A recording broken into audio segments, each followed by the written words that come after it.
I wouldn't even want a pity rose, because if you're trying to win this woman's heart and she's going to be your potential future fiance and then wife, like, why would you want to be pitied? How do you even feel looking back on that experience? Because from what I can remember, I almost feel like, didn't they like kind of use this against you? 100%. Right. It was definitely used against me. And I was, I guess, in a sense, kind of villainized for it. I mean, right. if you go back and watch the episodes, basically I had the conversation with Hannah Brown about my lymphedema, and they didn't even air the word lymphedema. So the general public couldn't even hear the name of the disease that I have. Right. So that was frustrating.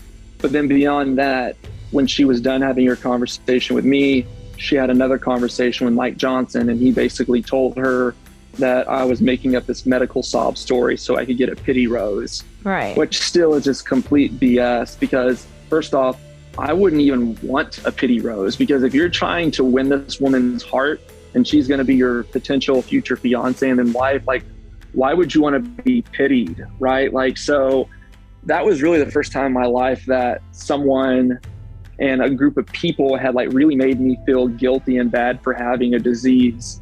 And it was really used against me. When in reality, like I know in past seasons that when people kind of have, you know, whether it's a disease or disability or some sort of trauma, that's like their thing that makes them unique, their thing that can be triggered, their thing that could be used against them. And I just never thought that my lymphedema would be something that was used against me and that whole environment, because I was very transparent and clear with Hannah. And the reason why I wanted to be is because if I was invited on a one-on-one date or a group date later on in the experience where they got really physical, like I guess the week after I got sent home, they were playing rugby. Like if I was invited to be on that group date, I wouldn't have been able to play with just the history of my knee health. Right. So to me, that would have felt more calculated and manipulative if I would have pulled her aside there in that moment, be like, oh, hey, by the way, I can't participate in today's activity because I have this disease. I wanted to tell her as soon as possible. And I, finally did get an opportunity to tell her, and she received it well, but that was very short-lived because right after I had the conversation with her, like I said, Mike Johnson and I think maybe some other guys in the mansion had told her that I was basically coming up with this big last-ditch effort to stay in the competition, and I was going to use my disease as a leverage for that, which is still just blows my mind.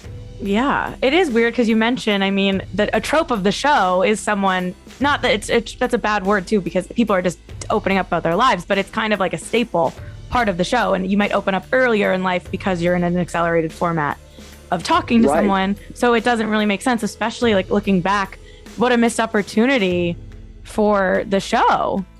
It was a missed opportunity for the show. And one thing that just like still to this day crushes me is that like, that was my like coming out of being a lymphedema patient, right? Like I had been hiding it for years. Like if you were to look on my social media prior to the Bachelorette and all the other reality TV stuff, I never talked about it. I never even had pictures of me wearing my garments because I was ashamed. I was in hiding. So to have a show that has that million of people who watch it, I could have had a better representation for the lymphedema community by wearing my compression garments with pride, by talking about it and not having it removed from what actually aired. Yeah. So that was really disheartening for me. And even in the Bachelor in Paradise reunion, I had a t-shirt made that said, I have lymphedema, Google it.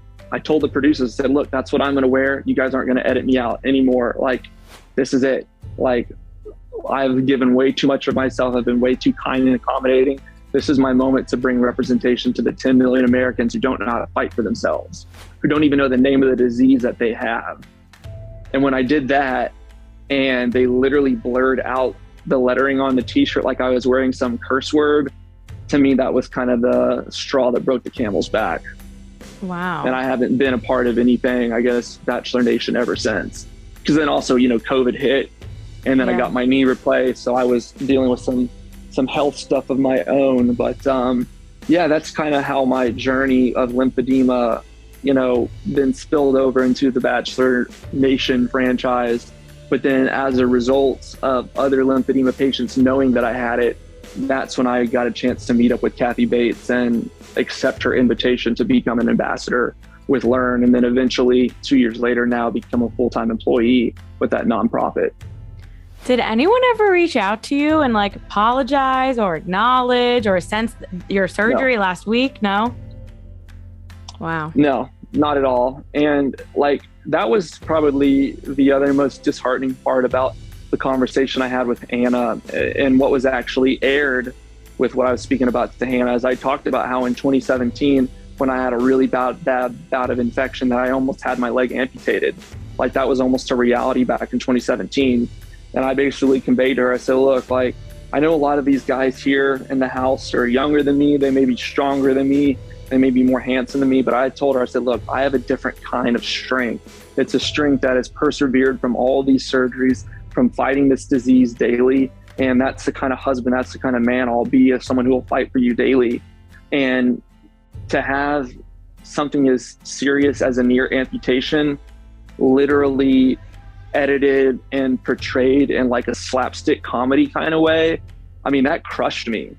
And then the fact that now I actually had to go through and get the amputation, there still hasn't been any reach out from the franchise or any remorse from any of the guys on my season. Be like, oh bro, I'm so sorry, like I had no idea that it was that serious. Yeah, it was the serious back then, just as it's as serious as it is right now. And I think that's the message that needs to be relayed. It's like, if people, contestants, are going to open up their hearts and tell you things that are especially having to do with a disease, that should not be held against them like it was for me. Yeah. I mean, did you even want to go to Paradise? Were you just hoping for like another shot at getting to open up? I didn't want to. I honestly didn't want to. But everyone was really good at doing their jobs and convincing me that Paradise was made for guys like me to get redemption, and that there was a lot of girls from Colton's season who were asking about me and blah, blah, blah. And so in my mind, I thought that I had reached rock bottom and it couldn't get any worse. So I figured, okay, I could go to Paradise and get redemption and find my person there and live happily ever after and believe in the process. And I chose to go into that experience with that same headspace, and you know, same shit, different toilet type of thing. Just didn't pan out too well for me. Well, you got a great nickname, ABC Cam. Which I had before I got on the show, and I think just the producers really liked it because it was on ABC Network. True. I had that as an inside joke with one of my managers at my previous job when I was selling software in Austin before I got into the medical space that I'm in now. But he's like, dude, just be yourself. ABC, always be Cam. And I was just like joking. And I said that jokingly with the producer my first night in the mansion, and like, oh, we love that. Say that again. Say that again. And the next thing you knew, like anytime I was doing an interview, they somehow managed to get me to say it, even though I was just being satirical and joking. Right. You don't call yourself that normally. Got dubbed in to make it sound like I just speak in third person all the time. Oh, I mean, at least some of the stuff like that you can laugh off, but some of the more serious stuff, I totally understand that it's just a missed opportunity. I agree with you. Yeah.